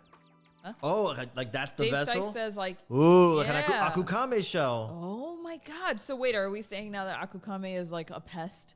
Or it's like a trophy? No, but if you're using it for transportation, it has to be something that you can readily get so everyone gets it. So like, akukames just die and abandon their shells? Or no, they just die and then the flesh gets eaten by little fish or whatever it is, and then the shell washes up on shore. And that's why it's like more special. So not everybody rare. has them. Right. And you don't maybe get tons only the of warrior them. Classes get them. Yeah. Everybody else gets like shitty. Yeah, that's like, a great boats. idea. I do like that. And they carve out. Oh man, I love that. Write that in the notes. Hold on. Akukame shell boats. Damn, thanks, Dave. That was awesome a good one. Idea. Yeah. Yeah, I love bandoliers. Whenever I can put them in there, they just look cool. You know, they use conch shells to communicate long distances. That's Jan Fitzy. Shells in general, we'll have to. We can't. We'll have to try to not do it conch, but that's the good idea. It can't be a conch. That's but look. Some That's kind a of look shell. like something else. But yes, that would be cool. That would be some kind of horn looking, or like a hollowed out. Like, crab. can you make like a ram horn shape look aquatic? Yeah. Or nautical. Yeah, we can figure that out. Whatever that is. There's always I love those curly. Yeah. Well, that's why the conch is such a cool look too, because it has like that curve to it. Yeah, but or like a nautilus type shell. A nautilus would be cool. Yeah. But even then, we'll have to like try to do something to make it like weird and different. Yeah. MKT says if there's ever a fighting scene, would they have helmets that are exaggerated versions of their head? Of their own head shape. Like it is cool. It is cool, but I think that would be the fun of. I mean, there's always an argument to put it on. Yeah, sure. Why not? Or their heads are just evolved to be that. Like if you're a warrior class, you develop a much tougher head shell, so you don't really need protection because you've already got it? Question mark. Yeah, I wonder also if I can just argue. Watch this. See, like because what bothers me is this. Or a piece of the Golakiri used for. Yeah, I'm just wondering if the top of the head is hard, it's only like right over the brain, but then everything going back can it's still be fleshy. Yeah. Well, yeah, because it could be cut off and it's fine. Yeah. And then some of the warriors can have like chunky looking, messed up fins. Yeah, like we can like argue that like right around here, there's like the hardness and then even going down to the nose, like that part right between the eyes, just to protect that. Yes. That would be cool. Yeah. Yeah. That way I don't have to do that giant cone head thing, which I don't really want. Who said that? Somebody said MKT. Yeah, that was a good idea, dude. You should give one tusks. Yeah. A piece of the Golakiri that makes a sound? Gross. Like they, It could be like take off like they take out one of his vocal cords and just go bah, bah, Yeah. like a bagpipe or something. Gross. So we got these guys here, and then the little guys. So okay, then Ooh. feet wise, I don't think they need like sandals or anything. They could just have their I think yeah. Jolly Ginger Giant says crown type helmets or crowns in general. I like if you haven't played Resident Evil 8 yet, you should. But there is an aquatic main character that has like a. You remember what I'm talking about, Moreau? Yeah. That has like the bones for a. So cool. Dude, it's so gross. But he has like a crown of bones, fish bones that go across his head. That game's fun, by the way, guys. If you're wondering about whether to play it or not, it is cool. It's not really scary. Lord, Gabby's scared by her own shadow, but I don't think. Okay, that's true.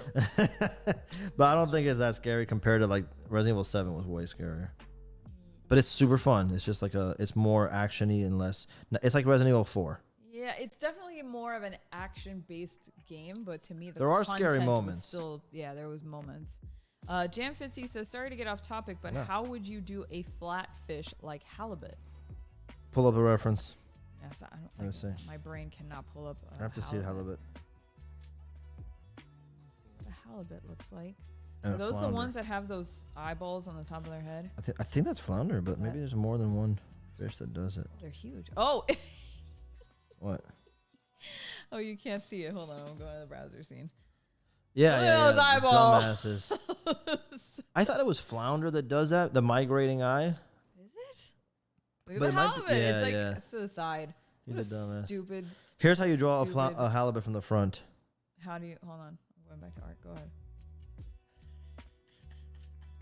It's not. It's. That's the front view of a halibut. Like head on. Yeah. Look at the stupid fins. No, but I think that second eye would be on top of the other eye. Oh, sorry. Because it's literally like on the same side. That's how you do it. Please give it pupils. Give it pupils right now. Oh my god. Oh my god. Oh, please incorporate that into this world. We need. Love it. Imagine if that's what they hunted. Yeah. That's it. That's all they need. Oh god, thank you, Jam Fitzy. That was really good. Let's see. John R. Price says, "What if the akukame are like hermit crabs and have to grow / find bigger shells as they grow?" Yeah. That is actually a really good idea. Very cool. There's definitely something there. Matthew Smith, can they have crab pets on leashes? On leashes? Yeah. No, I think they need to have those halibut creatures on leashes. Or they just use a straightened out halibut as a leash. Oh my god, yes. Let's see. Colt wants to know, any plans for a warhog creature for this universe, I guess? I definitely want to put something in it like that for sure. Just have to kind of think about how I would adapt it. Yeah. Because I mean, why not? It would be so fun. It would be a fun nod to everybody who kind of knows what we're up to. Yeah. But I wouldn't want it to feel shoehorned is my only thing. Right. Let's see. Really. Robo Dragon says, starting to look like something from Love, Death, and Robots. Oh, I love that. Yeah, man, we just finished watching it. It was so good. Was there like an alien creature like this in there that I'm stealing by accident? No, there were no aliens. I'll make sure. I'll screw up. Although that's Santa. Santa was. I don't want to spoil it. Oh yeah, if you guys haven't seen it, it's really good. But if you haven't seen this show yet, go to season 2 and watch the Christmas episode, and you'll know what we're talking about. That's really good. I think the whole thing was good, to be honest. Yeah, it was all great.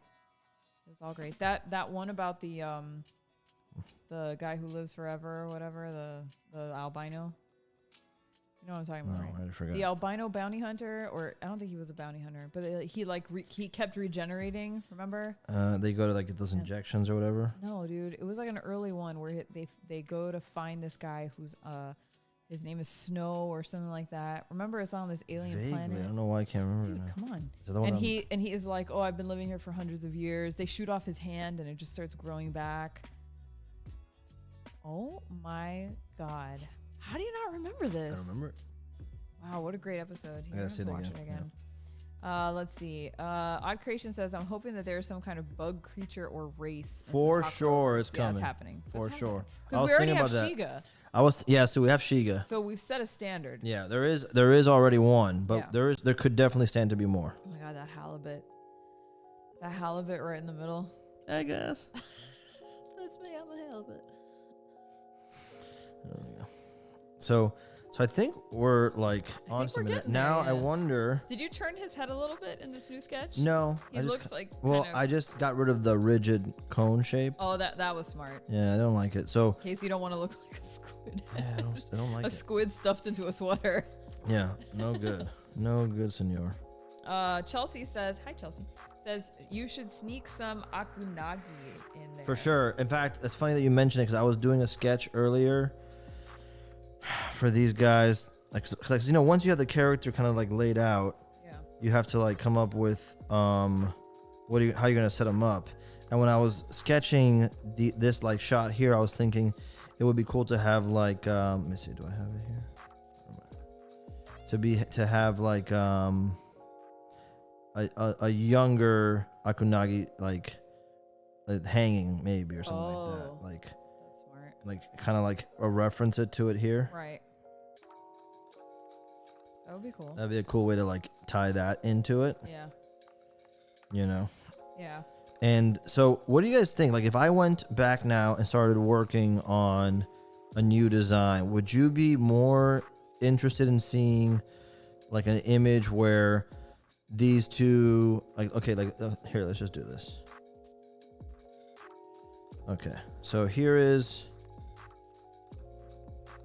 let me see, yeah, here is didn't do that. Here we go. Here is 1 and here is 2. If I was gonna only use one of these as and I could come up with something totally different, I'm not sure yet. If I was going to use one of these as the basis for the next or whenever I do the print based on these characters, would you want to see something more up close, like 1, so you would see more of the face details and the hand details and whatever they're working on, like in the fishmonger situation? Or would you be more interested in something like this image here, 2, that they might be less detailed in the shot, but you get a sense of something they just caught. So whenever you have less characters, you get more detail. More characters, a little less detail. Doesn't mean it's not going to be detailed. It might just be a little less. So if you had to pick, where would you lean? Just throw a 1 or 2 in the chat and let me know if you have a preference. 'Cause I'm kind of torn. What's your preference? Do you lean one way or the other? I don't want to say just in case. Okay. Just in case, just say it. No, well, let me see what they say first because I don't want to influence. Well, I'm gonna jump in. Okay. Influence. What do you say? I think that number 2 is the better choice for a design. It gives you, it just gives you more of an idea of like it can show you 2 different versions of it. You could have a warrior and one of the more like just market guy creatures in there next to another monster or creature from that universe that they fished. I think 1 is a lot more elegant. It's literally 50-50 right now. Everybody's like, oh, come on, guys. And I agree with what they're saying. That's why I'm like a little torn. I might just have to do both and then do like maybe 1 bigger, 1 smaller. Yeah, see, Brad Ludd says the first one feels more intimate and personal. I feel the same way. I think it's more of an elegant composition, but I feel like number 2 shows more of the world. Mm-hmm. And like in the background, you could put some of those huts, like you could see the market in the background. Yeah, you could do that. So torn both. Yeah, probably end up doing something like both. But then there was another kind of design that I wanted to do that would be like, and now we could, now that we know that they would use maybe like shells or something, that would have them kind of standing, close up in one of their vessels, like maybe 2 of them. And there's like something in the water they're dealing with. Oh, that's cool too. Like in action kind of. Yeah, but so like the issue, so like here's, and we'll just use these little triangles for their heads so we know what we're dealing with here. And then here is like one of the monster guys here, like maybe it's a little akunagi or something, and he's in the water. But then the idea on this one would be now, you also wouldn't get tons of detail, but you could get some detail, and because they would be 1/3 of the composition, but I think 2 is winning out, by the way. 2 is winning out. Yeah, like look what Odd Creation says. 2 allows you to add more hidden things. Totally. Which is, and look, Jolly Ginger Giant says it's a tough one, but I like the landscapes you put together. So number 2, I feel the same way. Yeah. I think number 2, that composition allows you to add more of the world Okay. into the actual thing. Yeah, I think it might be a good call. I'm going to definitely eventually probably do both, but maybe I'll do 2 first. and then I'll try to just lay it out a certain way. Like I could also like play with it. So instead of, so let me move this off here real quick. Instead of the creature being so much bigger than them, maybe only a little bit bigger than them, so that you could still have like a lot of detail here. Oh yeah, you know what I'm yeah. saying? So they're bigger in the page. Yeah, it doesn't have to like dwarf them. No, it doesn't no. have to be the massive catch of the day. It could No, we'll just have be, a like, smaller guy here. Right. Right. Exactly. Maybe with a little knife in his hand, like ready to slice him up. Yeah. Get him ready for market. Yeah. I'm excited to try that out. And then, so I'm thinking about doing that. So let me see here. So let's go back over here for a second. All right, take this guy out. All right. So like I think with like these kind of like head details, we have some cool ideas about what the faces look like. I think here we have like a general consensus that we want like webbed, type feet, right? And then the hands similarly, like a webbed hand. What about like the type of creature? So we could definitely do like an eel akunagi type thing, and that would be fun. I do like that design in general. Yeah, but then we can also like do something totally different, like someone was saying. With one could be cutting up, preparing another creature. That's true. That is what I was thinking. But that's why I said I think we need to eventually just do both. But I was thinking like a way to expand on these original little, like, what are these things? Oh. You know what I'm saying? And they could be small. I like the idea of them having a hole that goes right through the middle of their head. Like, that's just how their biology works out. How strange is that shit? That would make it strange as hell. That would be cool. That would be really cool. Okay, so then so let's go and let's see if we can plan that out, because I think with that information, we could kind of have the elements that I would need. So so some of them could be small, some of them could be like bigger ones, but oh my God, what a tortured life. No, I mean, if it's just like that's like saying that having nose holes is a tortured life. Trust me, although it for is. some people it is. So then here, look, we'll have like the general shape. I like that idea because it subverts what you originally think of it. Like originally it looks like a little cyclops type thing, but I like this idea a little bit better because Welcome. welcome. I said you're welcome. I know, I like it. Oh, can you give it halibut eyes? They're both Yeah. one side. Or give it multiple eyes. I was going to do like a multiple eye It thing. should have multiple eyes. And then like What's it that don't have to stupid be little mouth? symmetrical.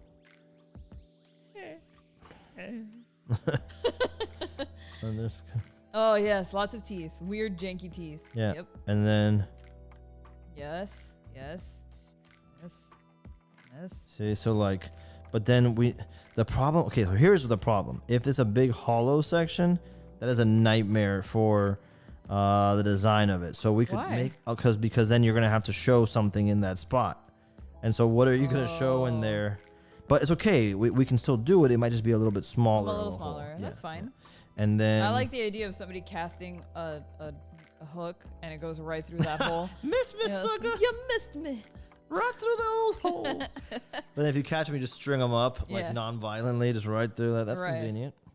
And then so like now, okay. Oh. What? Brett says they could have a pet around their neck, like kind of like Thrawn. Oh, Thrawn keeps a little guy there. Yeah. Arm. That's cool. Speaking of which, I'm thinking of like, I've never read the Thrawn novels. I've been thinking about getting the audio books and just listen to them. No, audio. You're never gonna listen. It's so hard for me to do anything, dude. I know. You could. Okay, so like then here. Does he have multiple tentacles? Because in the original he only has like two. 2 or 3 max. But I feel like he should have 3 max. Can't be too much. Okay, three is good. Yeah. 3 is good. And then the other. Maybe little suckers on the tentacles, so they're extra annoying. Maybe I don't want. That's Maybe. Takoro's thing. Or maybe like There it claws is. at the end or something. It's gotta have a defense Well, mechanism. I was thinking about like, what if I just What? give him like little hands No, no, that's and his stupid. little elbow? No. So what happens? So when you take them into market, you have to cut off their hands. Yeah. Like And then that's another product, like little arm bones to pick little- your teeth with. That's.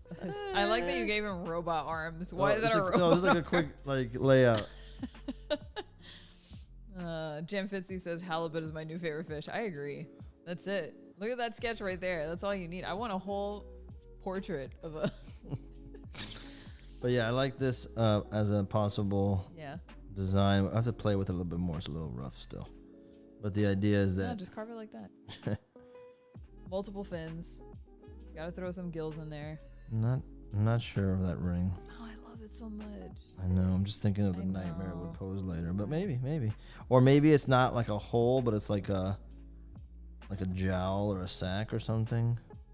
Yeah, that's more disgusting. Yeah. Just like a donut.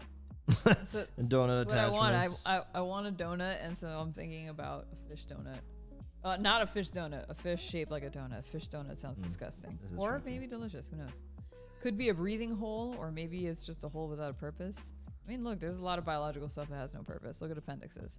Could be a breathing hole. No, I'm sorry. Robot arms for a super intelligent one. I like that. Todd says its defense is that it's fast, so it should be sleek looking. Yeah. I agree. Odd Creation says, I think the little weird cuttlefish thing should have a fin instead of the hole. Yeah. Yeah, I think that's where he's leaning. Oh, Chelsea, retractable dorsal fin. Yeah. I do like that. Mm-hmm. Love that. For a speedy getaway. No, it needs webbing now. Yeah. Can't just throw it. Yeah, there you go. Now it's starting to look good. There you go. There's something there. Yeah, there's something there. There's something there I have to explore a little bit more. Please give it feet. That's just no. You know what type of feet I'm talking about? Just 2 stick figure feet, literally coming up on the bottom. Those are retractable. There you go. I'm out of here. It just They deploy the feet. Yeah, they deploy them. He just keeps them tucked like this. Yeah, exactly. The worst. You'll never get me now. You can't bring me to these types of things because I'm just going to turn it into the most unnecessary creature. Let's see. That looks like it's from Subnautica. What is that? What is Subnautica? I've never heard of that. What about a sea anemone garden? An anemone. Well, yeah, I was thinking like give him like an anemone, like it's not an anemone. It's not sea anemone. Anemone. Anemone. Oh, it is an anemone. I threw in too many ends. That's oh, cool I do like all those weird little appendages. Yeah. And then you have to shuck them off like like taking the feathers out of a chicken. You gotta like shuck them off. Shuck them. Shuck 'em. Like a corn cob. Yeah. He runs and does not swim. Jim Fitzy says he runs. Where does he run? At the bottom of the ocean? Yeah. There are really isn't there slowly. a little fish like that? Sure there is. Hey, but in doing this, we kind of found a different like look for him. I like. He doesn't look so fishy. I like the jutting out lower jaw is really good too. It reminds me of the anglerfish. Yeah. Oh, you could throw some anglerfish stuff in there too. I think somebody mentioned that earlier, like a weird anglerfish like appendage. Yeah, but he's they were mentioning it for him, which with these guys, I kind of like that too. I do like that. Yeah, that would be cool. Yeah, something there. But, antennas. Maybe not for this guy. I like the fact that he has like a stupid football shape. Yeah. No. What? No, I don't like what's happening. Where? What, this? No, I like the where you were before, with the weird jutting out. I know, but I have to figure out how to make it look somewhat cool. Oh well, I thought it looked cool before. Well, yeah, but like it is cool, but like you're trying to make it look a little more little bit more. Yeah, like so it's the same idea. There you go. You're in there. Now throw some teeth in. There, perfect. Yes, magnificent. He is missing a feature that I haven't figured out yet. That would fin? Be no, like a non-fish feature, so it would be more strange. Feet.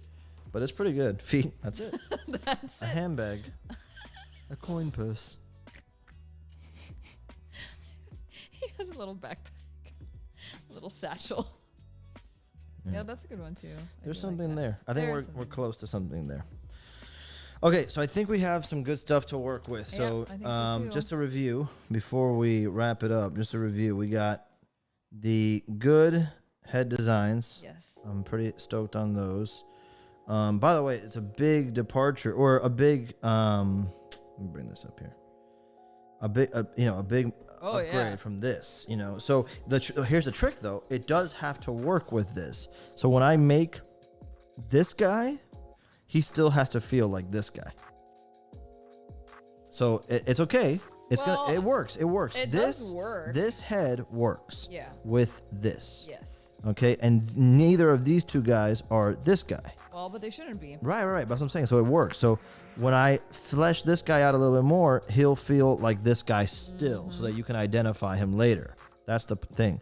And then this guy feels related to this guy. These guys feel related, but he is a new design, does not relate to this as easily, and so that would make sense that he's a different guy altogether. And then I have to work on this guy a little bit more so I can figure him out, but I promise he will be related to this general design when we finish it.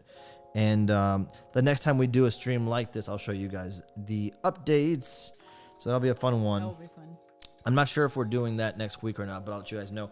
We had talked about in the past, we might be going to 2 to 3 streams a month instead of 4, just because I got so much stuff to work on, including stuff you guys don't know about yet, secret, and just making sure I get everybody's prints out and shipped to them in a timely manner. A quick update on that in case you guys didn't catch this earlier on today. I already shipped out all the Rabbit, Rhino, and Beast Rider prints. Those are on their way to Skybound, and they'll be delivered to you promptly. Gabby did sign all of the Rabbit prints. Yes, I did. And so those are going to be on their way to you guys super soon. I just finished printing don't you just want to see this? Let's wrap it up like this. What? The 10 Takaro 1-of-1s. I was going to show you guys. I forgot that you even did those, to be honest. You've been doing so much work lately. Clearly he was ready for this because he had the whole stack right in front of him. Yeah, I did. So, are you gonna show them all? Yeah, show them. All right, there's only 10 of them. So yeah, we'll show you guys these before we head out. But yeah, so I finished all the baby Takaro prints. They're done.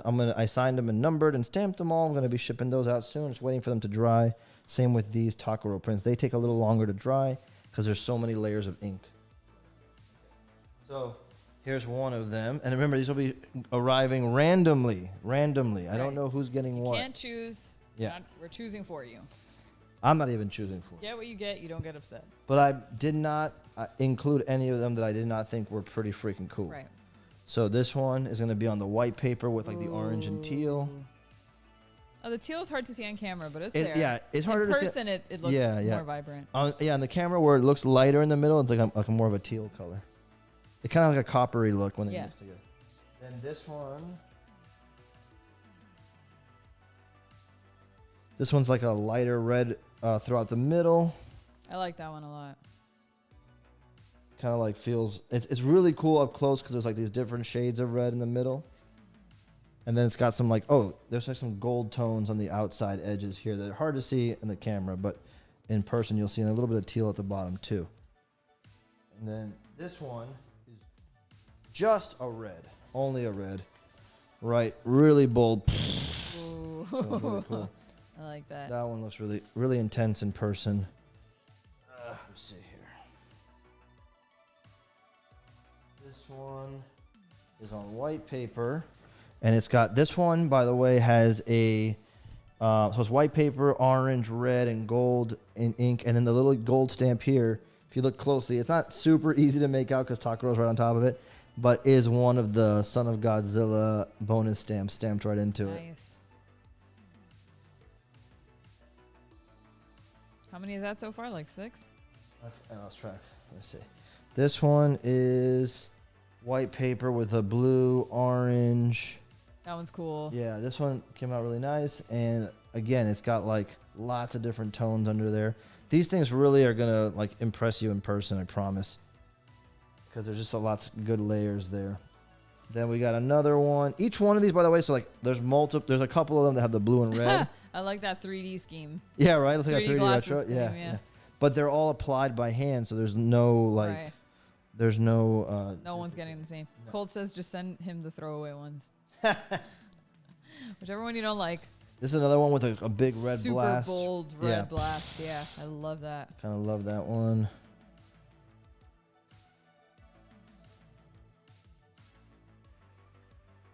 Ooh, I like these colors. So Very then this one nice. is also this one. Okay, this one is probably gonna be the chase of the chase. So they're all gonna like. Trust me, I never got so many people saying, "Damn, I missed out on that. I wish I could have gotten one," as I did with these one of ones. So people already know. So kudos to you if you were able to get one. This one has a much clearer Godzilla stamp. Let me see. I don't know if you can see it. Wait, hold it still. Right in between the UFO and the tentacle. Oh, I see it now. Yeah. I see it. I see it. So this one will probably be desired by a few people specifically because of that kind of thing. And then one of my students is in the chat asking if he still has to do my homework. yes, or you fail. The answer is yes. There we go. And so this is the last one, number 10. Well, they're all I like numbered. that one a lot because I like the blue and orange. Yeah, they're all numbered. Wait, hold it still because the camera can't focus on it. There you go. They're yeah, all there's numbered your one-on-one. one of one. I signed them. I put the year 2021, and I put the Kogeki stamp. So these guys are they're almost dry. They're dry enough that I can hold them and stack them, but they're not dry enough yet that I want to stack them up and ship them out yet. But very, very soon, and then they'll be going out to you. Since there's only 10, if you guys got one of these and you receive one, as soon as you get it, let us know. Let us know in the Facebook group or on Instagram. We'd love to see them. Yeah, see where they're. And then we're thinking about doing another vault edition of the show soon. Oh, yeah. So where we bring out some older images That'll be fun. and maybe do some one of ones Yes. with those older images. Would you guys like that? Let me know in the chat if you would like another shot of some older images, one of one. Because I have fun making those. I can fit them into my schedule because there's not that many of them. That we won't release that many of them. Yeah, 10 at a time is pretty easy. Yeah, if I do 10, maybe even if I did like 20, it wouldn't be terrible for the schedule. And it's like another sensible way to bring back an older image without like diminishing the original editions of those. So right. it's fair all around. And if you guys like that, we'll do it. Let me know. Let me know in the chat. Let me know in the Facebook group. If you want stuff like that, we'll be doing it again soon. I think that's it. What?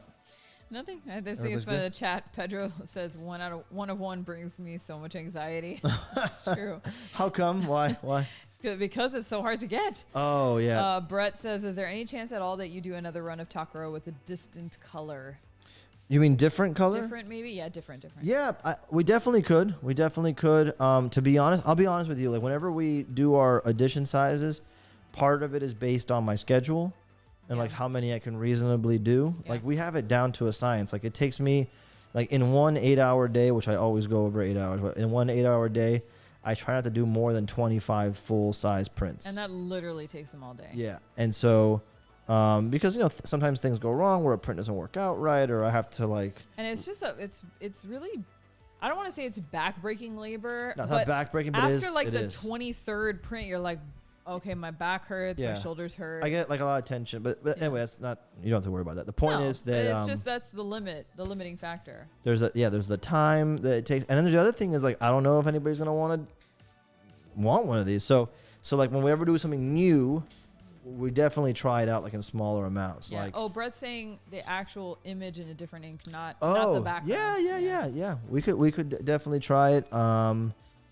Maybe that'll be like in a set of 10 one of ones. Like some of them will have a different ink color on it. Yeah, it would be cool. John Price says, could you do a poll in the Facebook group of 2+ options for the Vault show? What do you mean 2+? Like you give them more than 2 options of what they would like to see during the Vault show, like what you pull out, so that people can vote on what they want you to pull out for the Vault show instead of it being like a surprise. Yeah, I could probably do that. Let me. The only reason I can't tell you yes or no off the bat is because, believe it or not, every time we put in something into the store, into the online store, like the SKU takes a minute. Like we have a couple of days for the SKU to load up, and you have to make sure that everything there's a whole background thing. The short answer is yes, I can. Yes, you can. The long answer is there are certain things that I have to keep scheduled. Like there's some like we're probably gonna bring back the hammerhead shark soon. Yeah. Because the hammerhead shark doesn't have like there are not many out there at all. I would say less than 15 maybe in the world that I ever printed. maybe 20. And so I know nobody really has that. So I definitely plan on bringing that back soon, maybe July. And then after that, I'll definitely put some polls out there and see what you guys want to. We'll try to get to everything eventually. Yeah. And they won't be big edition sizes at all. Yeah. So Print Crew says, by the way, that they'll pay for your back brace. Oh, that's the best. Or a chiropractor or both. That's what he needs, really. He just needs like somebody to come to the house and step on his back. That's what I say. Next time we're at a con, I'm just gonna lay down on the con floor, and people, instead of lining up to buy something, just line up to step all over my back. Just crack his back. Cracking. All right, you guys. All right, we're gonna wrap it up. That's gonna do it for us, but we will see you soon. I'll let you guys know when we're doing it next. I think we're gonna be back next week for sure. Like in June, we'll be regular month 4 shows. But then I think after that we might go a little more. Maybe a little less. Yeah. Definitely going into 4th quarter, potentially convention season. Yeah, it's gonna be. Well, there's a lot coming up. Crazy. So we got some awesome potential guests lined up for June. I can't say officially yet, but I will let you know very soon. So stay tuned for that. And that's it. Love you guys. Thank you so much. All right, guys. We'll see you next week. Bye.